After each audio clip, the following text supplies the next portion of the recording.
तो चलिए, जो समधी भात खाने में गाना गाया जाता है वही गाना मैं गाती हूँ, सबको घर में गवाता है। अच्छा लगे तो लाइक कमेंट कीजिएगा।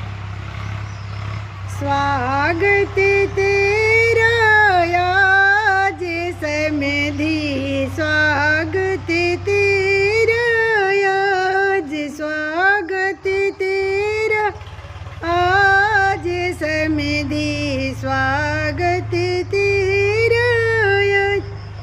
फाटी चादर दौरी बिछावल दे तो मिला लाज समधी, स्वागत तेरा आज।